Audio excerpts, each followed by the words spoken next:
ideia do porquê desta junção.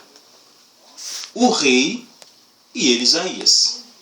Isaías é uma pessoa, o rei é outra pessoa. E ele diz, após a morte do rei, ou no ano em que o rei morreu, eu vi Deus.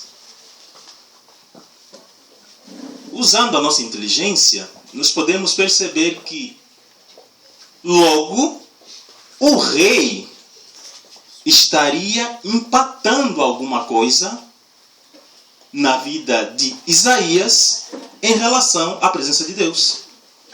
Alguém está me entendendo aqui?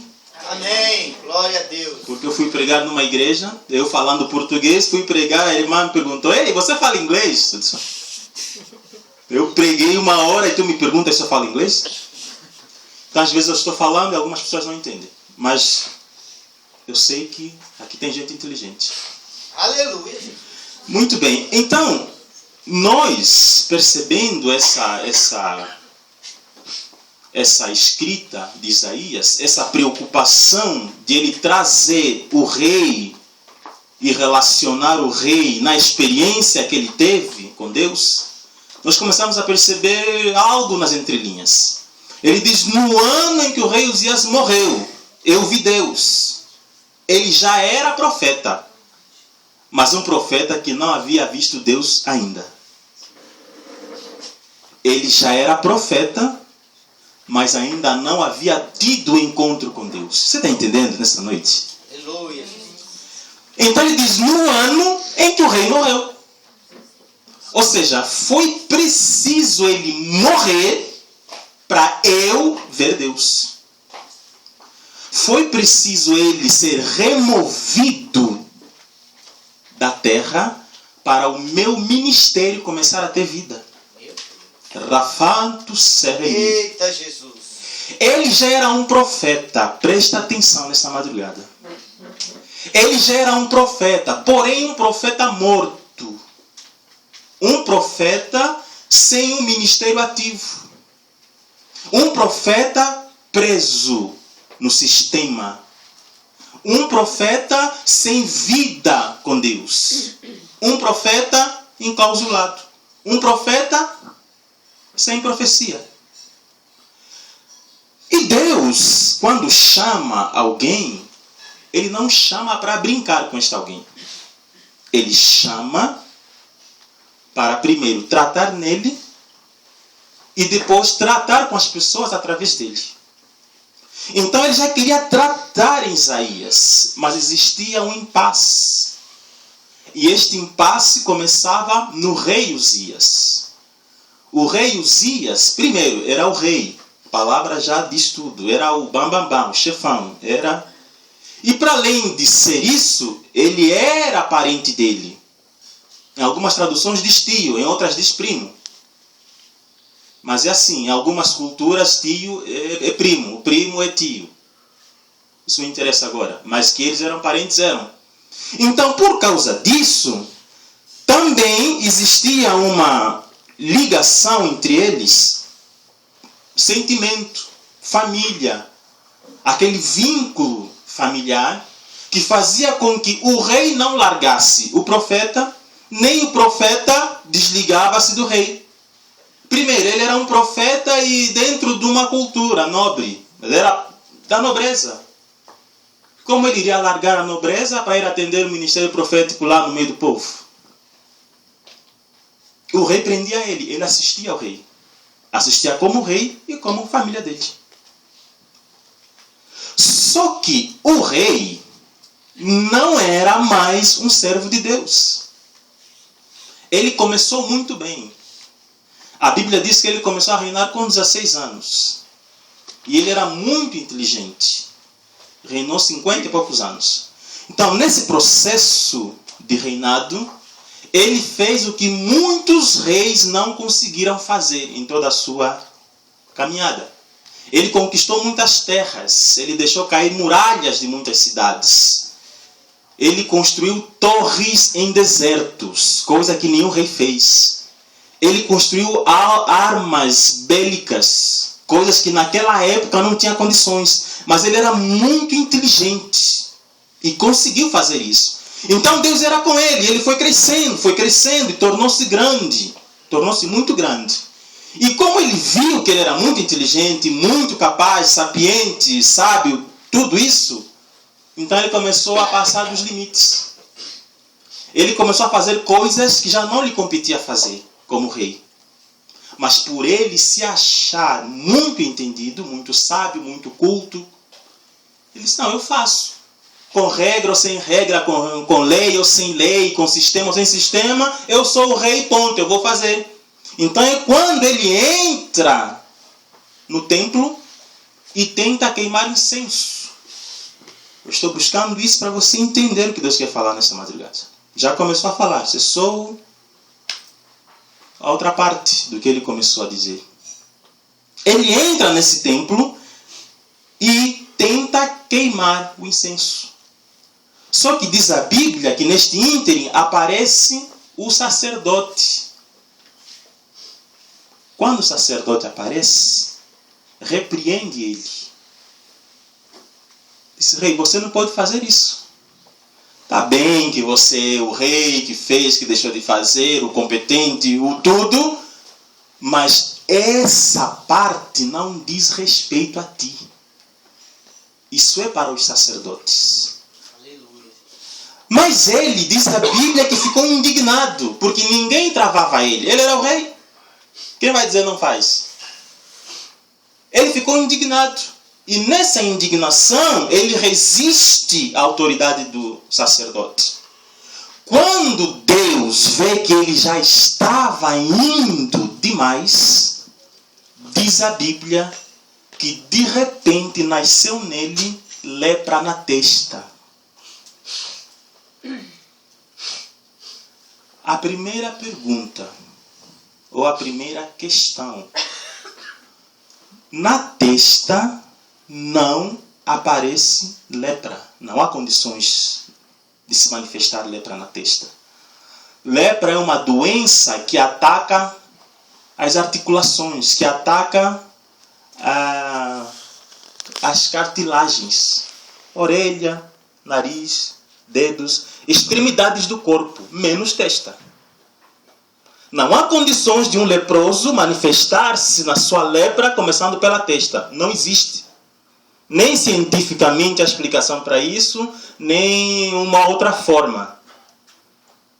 Só que quando lhe aparece de repente aquela lepra na testa, Deus estava dando um recado para os sacerdotes. E é este recado que Deus está começando a dar aqui, começando no pastor. Lepra na testa.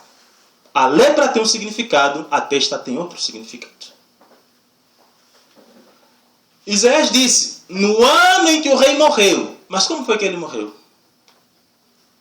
Estamos a falar do mesmo rei. Como foi que ele morreu? Por que morreu? Porque Isaías só viu depois que ele morreu. Então, olha só, aparece a lepra na testa. Os sacerdotes percebem aquilo e mandam ele sair do templo. E ele mesmo, envergonhado, retirou-se por ele mesmo. A lepra, na cultura judaica, representa contaminação. Significa contaminação, pecado, corrupção, tudo isso, imundície. A lepra representa tudo isso. Pecado, contaminação, corrupção, imundícia. E testa, quando nós entramos na ciência da psicologia, a mesma ciência diz que quando um indivíduo converte-se seja no cristianismo ou numa outra religião qualquer, a partir do momento que ele ativa um procedimento de fé na vida dele, 4 secções funcionais no cérebro são ativadas. Presta atenção nessa madrugada. Quando o indivíduo converte-se e passa a professar um tipo de fé qualquer, 4 secções funcionais no cérebro são ativadas. Que é o lobo frontal, o lobo inferior, superior e o central. O lobo frontal é esta aqui, ó. É a parte responsável pelo conhecimento. Presta atenção nessa madrugada. Ou seja, quando essas secções são ativadas, elas são ativadas para receberem tudo que aquele indivíduo vai emitir, seja ouvindo ou vendo, concernente à sua fé. Todo conhecimento dele voltado para a religiosidade dele, independentemente de qual seja, esta parte começa a entrar em ação. Lobo frontal. É a parte do conhecimento. Todo conhecimento religioso se concentra aqui. E a parte superior, que é o lobo superior, é a responsável pelas orações. É justamente por isso que a própria Bíblia diz, quando for orar, ora na cabeça. Aqui, ó. Portal espiritual, um canal espiritual. Por isso os espíritas não aceitam qualquer um pôr a mão na cabeça deles. Aleluia. E a Bíblia também orienta em algumas partes assim. Por quê? Porque é uma região perigosa quando você se converte. Orar na cabeça, essa parte já está aberta para receber qualquer tipo de oração. Se a pessoa estiver orando em você, amaldiçoando, esta região recebe toda aquela maldição. Por isso, muitos não aceitam. Mas vamos voltar para o lobo frontal. A testa, responsável pelo conhecimento. Lepra não aparece em testa. Presta atenção. E lepra representa corrupção. Lepra representa pecado, contaminação, imundícia. E a testa, conhecimento. Aleluia, Jesus. Conhecimento religioso. Resumindo, Deus estava mostrando para os sacerdotes que o rei já estava corrompido há muito tempo. O conhecimento dele religioso já estava contaminado. Já estava totalmente fora daquilo que ele começou no começo. Mas como ele era o rei bambambam, então as pessoas não tinham condições de chegar até ele e tentar atrapalhar ele ou dizer não pode, não faz. Porque ele já fazia muita coisa que não deveria fazer. Só que neste dia Deus pega ele, porque ele afronta uma autoridade espiritual. Meu Deus. E Deus revela o podre que já andava dentro dele. Que é o podre no conhecimento dele. Deus revela para o sacerdote a corrupção que já existia no conhecimento religioso dele. É tanto que ele corrompe, que ele fere uma lei religiosa. O rei não pode entrar na área do sacerdote. O rei é para o palácio, o templo é para o sacerdote. E ele começa então, na sua corrupção, a fazer coisas que não deveria. Só que nesta altura, Deus já estava querendo levantar Isaías, para Isaías começar agora a profetizar no meio da nação. Mas como ele iria fazer se o rei estava vivo?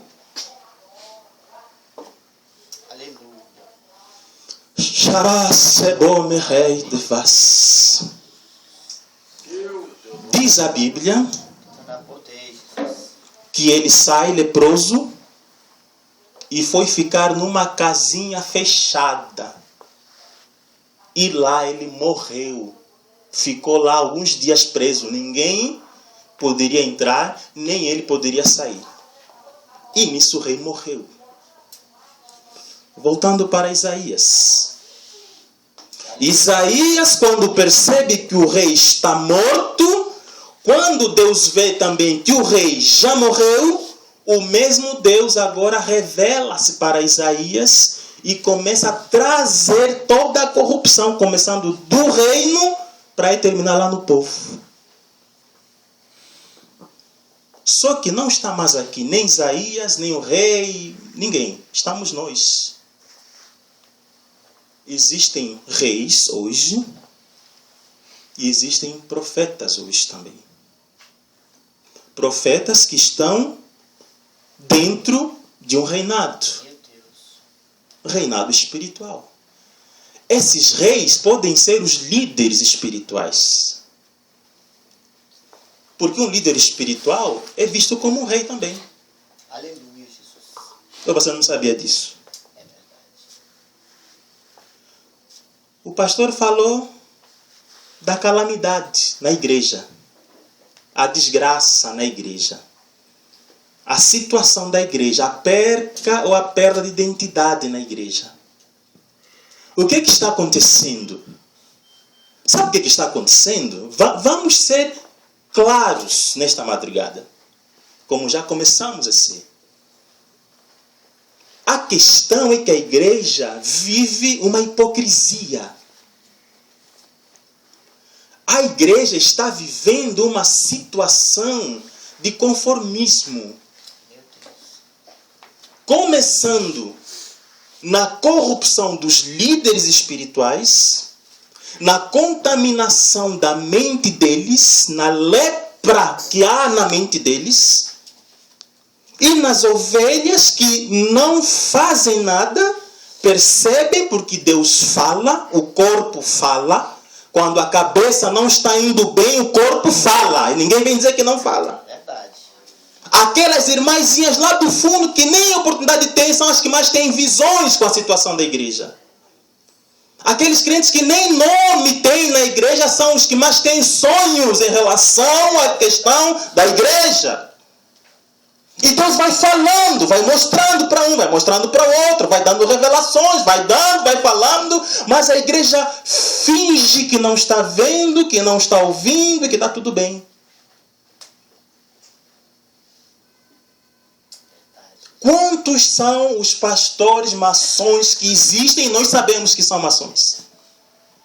Tu que acebedo facia. Aleluia.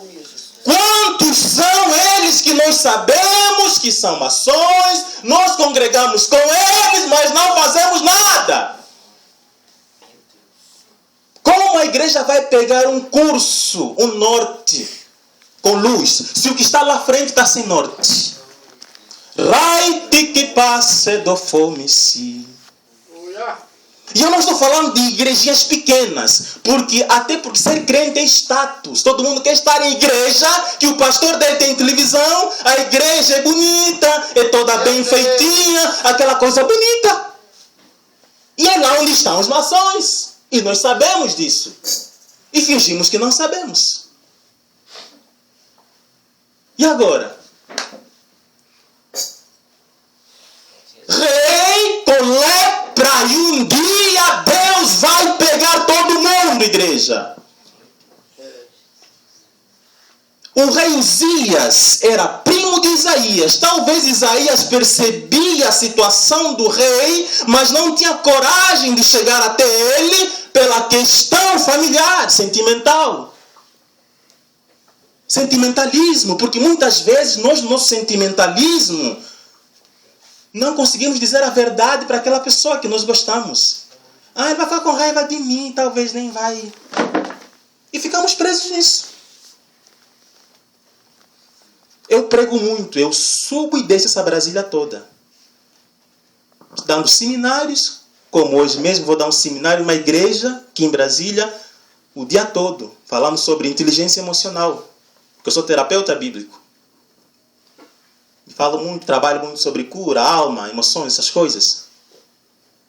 Então, quantas vezes eu estou ministrando, porque toda semana eu tenho ministrações. Eu não paro no canto. Tanto que algumas pessoas dizem, se nós não quisermos te encontrar em tua igreja. Porque eu ando muito. Agora preste atenção. Todos os lugares que eu vou são igrejas diferentes. Eu prego em metodista, em presbiteriana, batista. Só está faltando a católica me chamar. Vai dar certo. E se me chamarem, eu vou. Então eu ando muito. E muitos crentes são assim, pastor. Porque existe um monte de crentes PMs, crentes com trabalhos, que trabalham em certas áreas, que por causa do trabalho deles, eles têm permissão a estarem em lugares, não porque eles querem estar, mas pelo trabalho. E lá eles percebem, veem muitas coisas. E falam, comentam. Como um irmão chegou para mim e disse, o PM, o pessoal que toca, como é que se chama? A banda. É orquestra? A banda. Ele chegou para mim e disse, numa igreja que eu fui pregar. Ele disse assim, ei pastor, o que o senhor acha da maçonaria? Ele só quis ver até onde eu iria. Disse, não, acho assim, tal. Mas por quê? Por quê? Não gosto de meias conversas. Vamos conversar como gente grande. Por quê? Porque sim. Para com isso. Alguém faz uma pergunta, não, por que não? Porque sim. Isso não é resposta para gente grande. Porque sim, porque não? Que sim, eu já sei. Agora por quê do sim? Porque sim. Uma vez eu me lembro que eu cheguei numa casa e eu disse, menina, o teu pai está aí? Ela, tá não. Se o teu pai está aí? Tá não. Eu disse, não, peraí, ele está ou não? Tá não. Eu disse, não existe, tá não, menina. Ou está ou não está. Tá não. Menino velho chato, tá não. Eu disse, não, menina, não é tá não. Não está. Começa a falar certo, para com isso. Eu tinha acabado de chegar de Angola, não entendia muita coisa. Então tá não me fazia confusão. Tá não, tá ou não? Hoje eu já entendi. Tá dando certo. Hoje eu já entendo. Tá não, tá ok. Tá não quer dizer que não tá. Então eu disse, não, peraí, vamos falar como gente grande aqui. O que está acontecendo? Ele começou a falar, ele era PM, né? Que ele foi tocar na banda, foi e tal, entraram num lugar, era uma reunião maçônica. E ele falando dos líderes que ele viu lá. Inclusive, um era o pastor dele, principal, sede. Não estou falando de pastor de igreja com 50 membros. Pastor com igreja de 5 mil, 3, 4, 10 mil. E nós sabemos, mas fingimos que não sabemos. Ou muitas vezes sabemos, mas queremos não aceitar a verdade. E vamos fingindo, criamos um mundo nosso e vamos vivendo de fantasias. Como aquela linguagem que se usa aqui no Brasil, o pior cego é aquele que não quer ver. Um rapaz, de repente, ficou cego.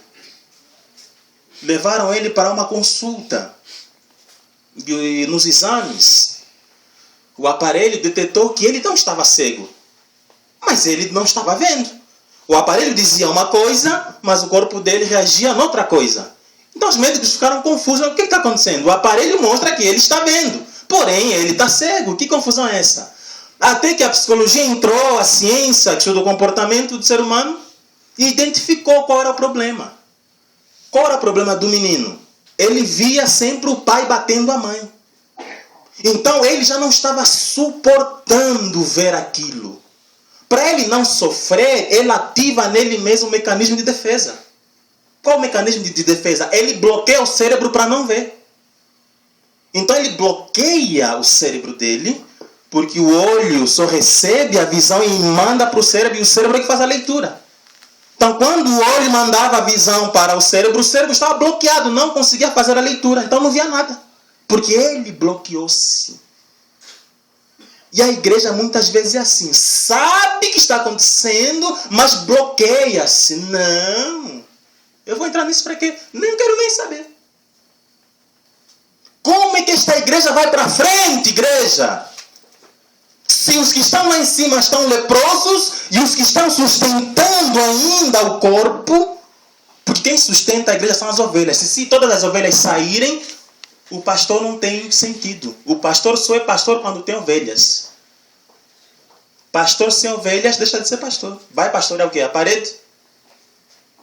Então nós estamos vendo, mas fingimos que não está acontecendo nada. Como é que essa igreja vai fazer? A Bíblia diz que quando Jesus Cristo está entrando na entrada triunfal, primeira coisa, os judeus estavam vivendo um conflito. a lei lhes dava um respaldo até um certo ponto. Jesus estava entrando dizendo que é o rei de Israel. Mas todo mundo sabia que rei era o Herodes e não Jesus Cristo. Na lei oficial, o rei era Herodes. Quem é esse agora que está dizendo que ele é rei? Então as pessoas viveram uma confusão. Não, mas como é que esse intruso que saiu não sei de onde e aparece aqui do nada e diz que é rei? O rei não é Herodes? Então aqueles que sustentavam as leis, como os fariseus, os sacerdotes, os saduceus, que era uma família grande de sacerdotes com influência política, eles começaram a repreender aquilo. Não, esse rapaz está corrompendo a lei. Talvez se nós estivéssemos lá, teríamos a mesma visão. Porque Jesus encontrou um rei. E no reino só tem um rei, não tem dois. Como é que aparece outro segundo? Então começou a existir um conflito. E eles disseram, ei, manda esses discípulos calarem a boca. Manda. E Jesus olhou para eles e disse assim, olha, todavia, se eles se calarem, as pedras vão clamar. Sabe por que o país está assim, parece vai, não vai? Tudo que já se falou aqui. Porque a igreja está parada no tempo. As pedras estão clamando. Exemplo prático. Gosto de pregações com exemplos práticos que enriquecem a pregação. Essa história da Copa Mundial. Quem é que está revoltado com o governo e está pondo fogo no mundo? É a igreja ou é o povo? O povo, as pedras. Esta missão seria da igreja. Porque a igreja tem poder para paralisar qualquer ação no mundo espiritual. Que se reflete no mundo físico. Porque tudo antes de se materializar começa num plano espiritual. A igreja tem este poder. Por isso Jesus disse, as portas do inferno não prevalecerão contra a igreja. Portas do inferno. O inferno tem várias portas. Uma delas é a porta da enfermidade. Uma outra da miséria.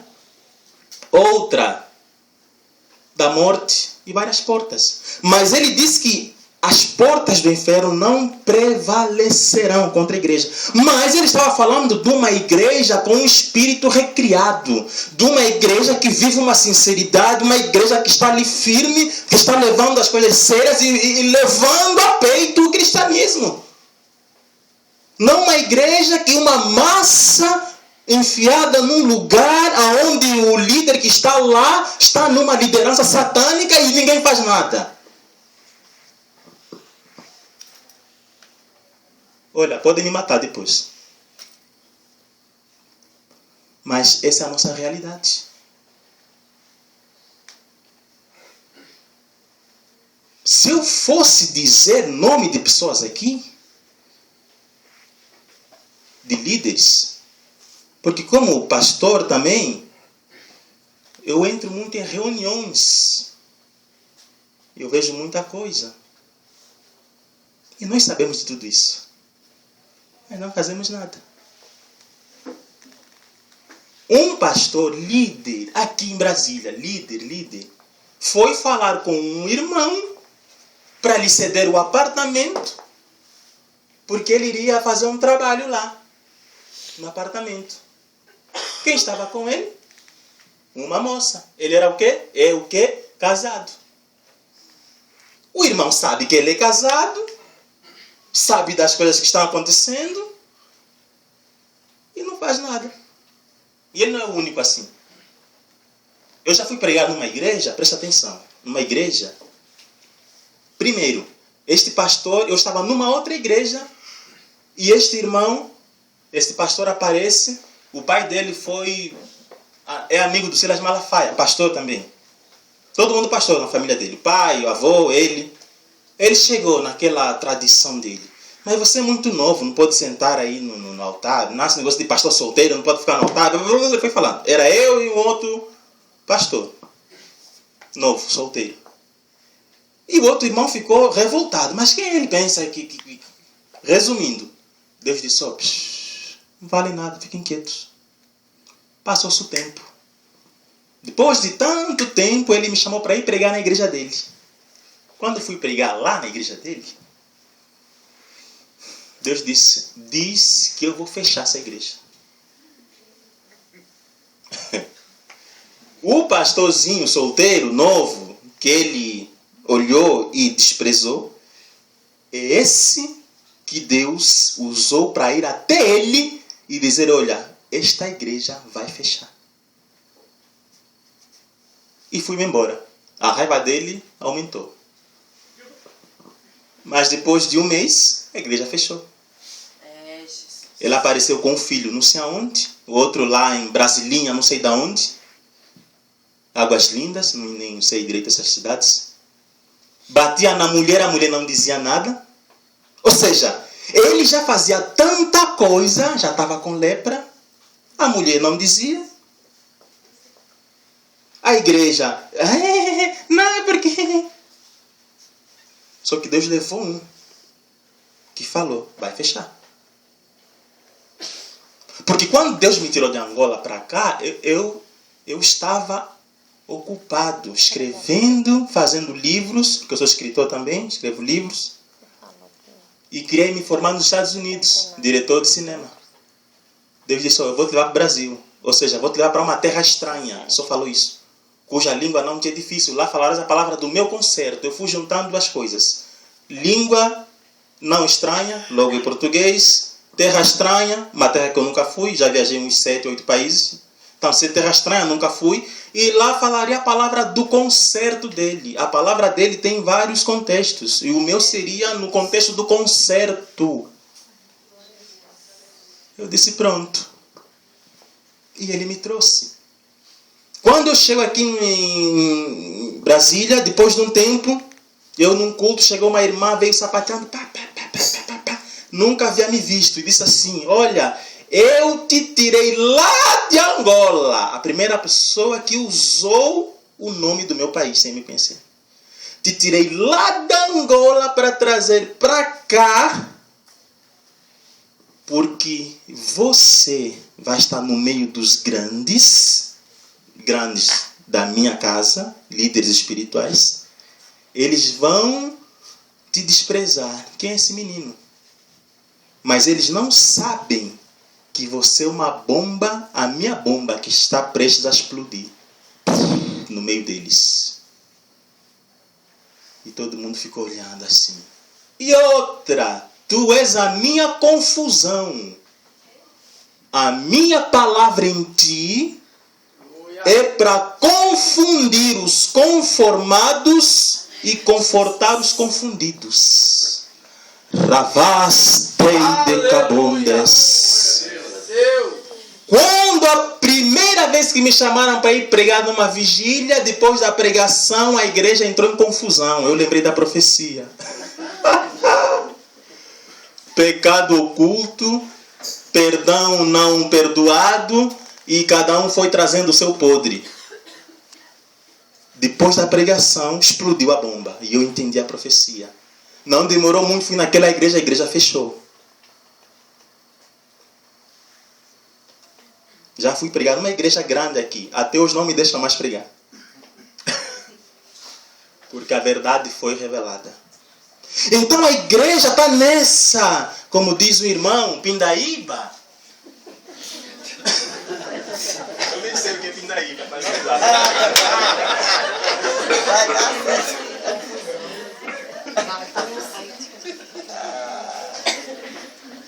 Porque a igreja vive naquela hipocrisia, naquele fingimento. Sabe que está acontecendo, mas parece que não é com ele. É como aquele casal ou aquela família cristã que tem um filho com tendências a homossexualismo. Todo mundo está vendo, só eles é que não veem. Todo mundo está vendo, mas eles não estão vendo. Ou seja, não aceitam aquilo. Até que depois o menino chega e começa a dizer as coisas. Como é que essa igreja vai para frente? Isaías só foi para frente quando Deus removeu o rei. Influência com a mente leprosa. líderes com influências, com conhecimento religioso corrupto, corrompido. Eu já vi cada coisa. Eu fui pregar numa igreja, porque eu sou sempre o pregador escape. O sem escape e o escape. É uma confusão doida aí, como dizem. Sempre que há carnaval, nenhum pregador está disponível. Eu sou sempre o que chamo. Quando há festa, não sei do que, eu não conheço muito essa coisa, esses feriados, eu sou sempre o que vou. Então, uma vez, num desses feriados, eu estou pregando lá no templo maior e tinha um salão. Eu preguei. Quando terminou a pregação, eu desci e chegaram os jovens. Hein, pastor, você também é jovem como nós, não sei o que, vamos ali agora no salão que vai ter outro movimento. Eu disse, tutti frutti. Disse, tutti frutti? Que é isso, tutti frutti? Não, vamos lá que você vai ver. Resumindo. Quando a pessoa vai chegando assim na entrada do salão, já começam aquelas luzes vermelhas e acenda, apaga. Acenda, apaga. Aí eu fui vendo assim, várias pessoas juntas. Casais. Casais. Mas até então eu não sabia que eram casais, mas estava todo mundo junto. Sim.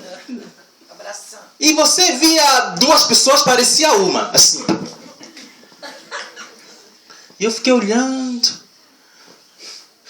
Quando eu entrei direito, já estava lá no meio, no centro, percebendo e tal, eu fui vendo cada um com o seu par, ou seu parceiro, no mistério das línguas. Não eram línguas estranhas.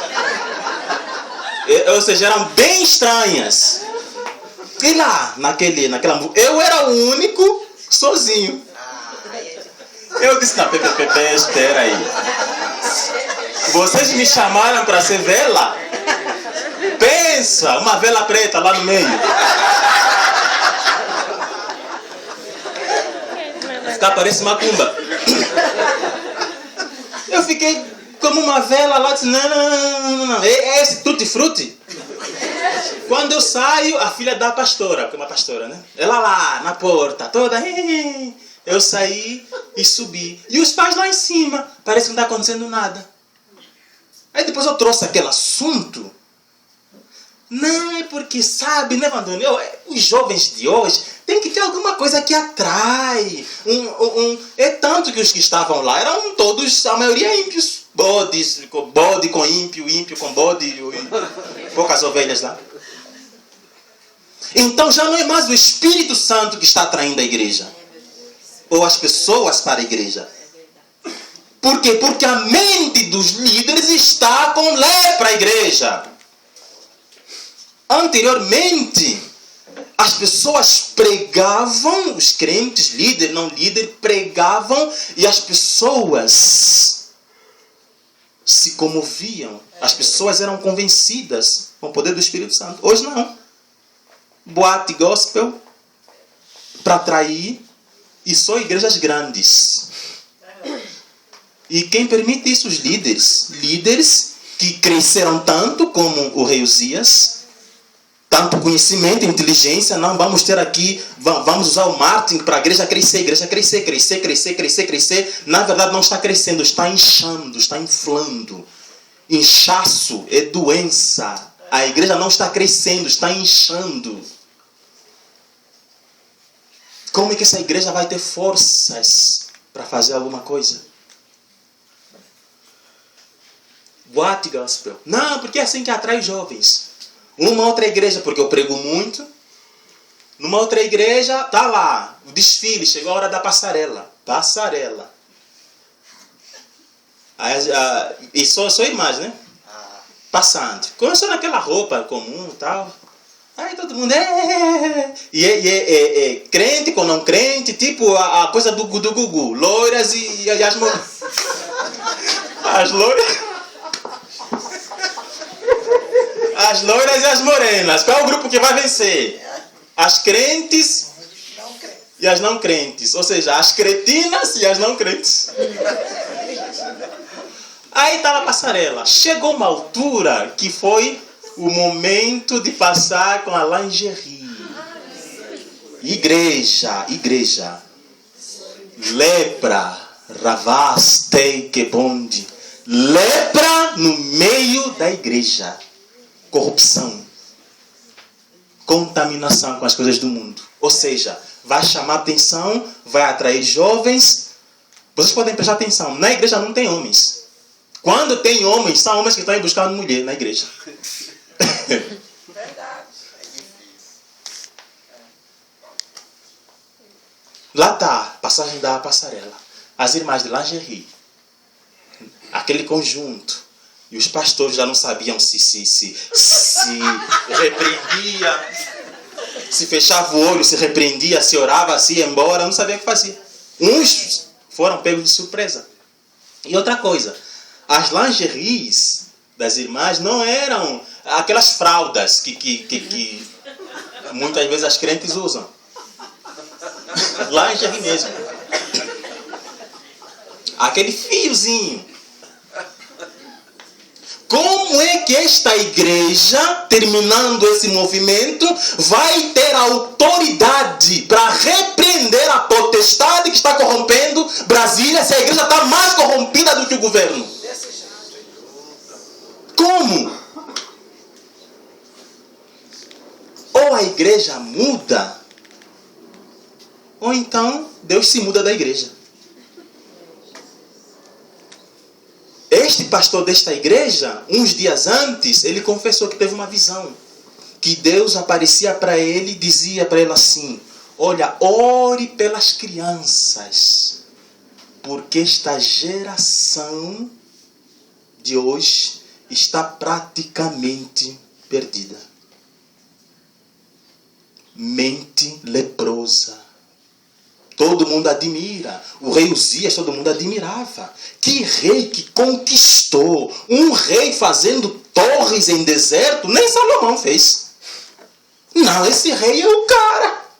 E é o que nós vimos. Não, esse pastor, olha a igreja dele, olha o que ele fez na igreja, 5.000 membros, olha o que foi, o que deixou de ser, olha como ele investe, olha como ele trabalha, olha como a igreja se movimenta. Mas no fundo a mente já está leprosa. Aqueles 5.000 ali só são inchaços. Eu já pastorei 4 igrejas diferentes, uma da outra, com cultura religiosa diferente, em cidades diferentes. E vi, aprendi muita coisa. A primeira igreja que eu pastorei foi no Vale do Amanhecer. Lugar que ninguém queria ir. Escurecer. Lá no Vale do Diabo. Então quando eu chego lá, olha como é que eram os crentes. Eles iam de manhã se contaminarem lá no vale, e de noite na igreja. Traziam todos os diabos lá do vale para a igreja. Uma vez eu pregando, o diabo levanta uma irmã, começa a correr no meio do culto, quebrando tudo.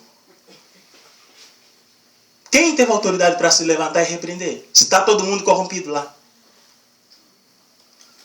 Eu tinha um diácono, era o secretário da igreja, ele era mecânico, um homem bruto, forte, acostumado a levar pesos. Só que nesse culto do lar, toda machaiada dele, não sei, sumiu.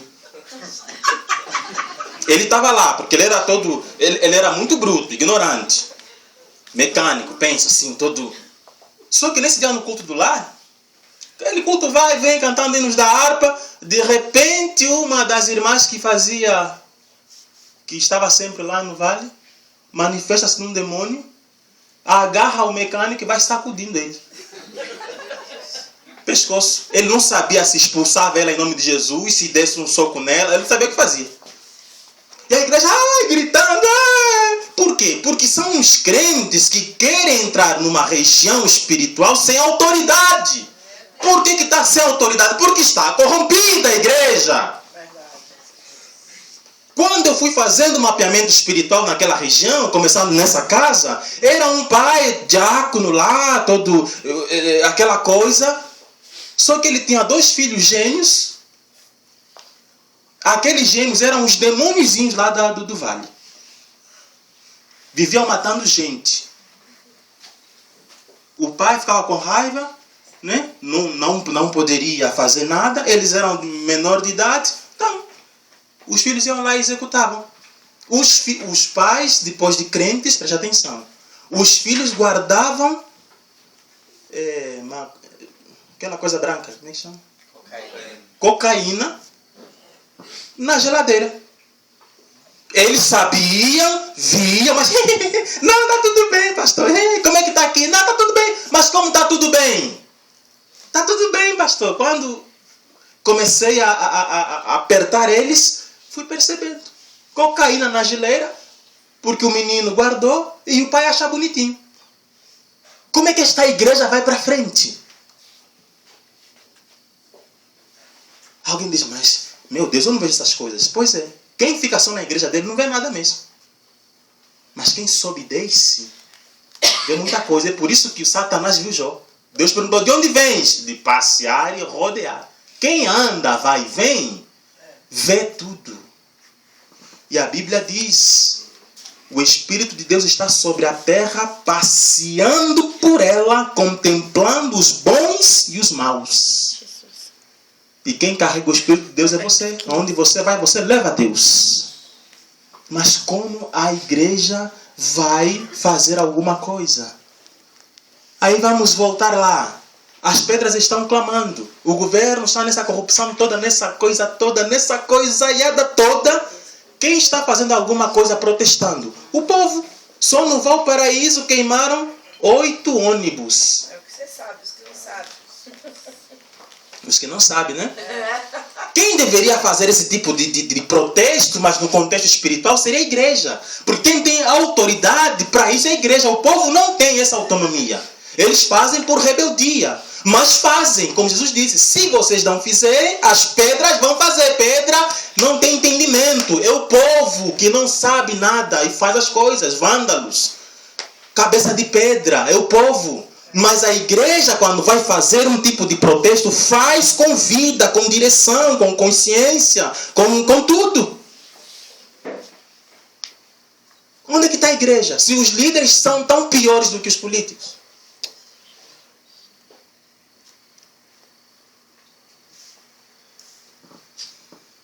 Conscientização nessa madrugada. Que igreja você está? Como é que é o teu pastor? Porque eu vou dizer uma coisa. Eu sabendo que o meu pastor é maçom na igreja que eu estou, alguma coisa acontece. Se eu for trazer todos os testemunhos das coisas que Deus já me levou a fazer, não vou sair daqui hoje. Mas vou trazer alguns, só para você ter uma ideia das coisas. A Bíblia diz que o rei Acasias, já corrompido, ele estava no morre e não morre. Estava com uma doença, porque caiu das telhas e ficou doente. Ele manda alguns mensageiros irem até ao Deus de Ecrom,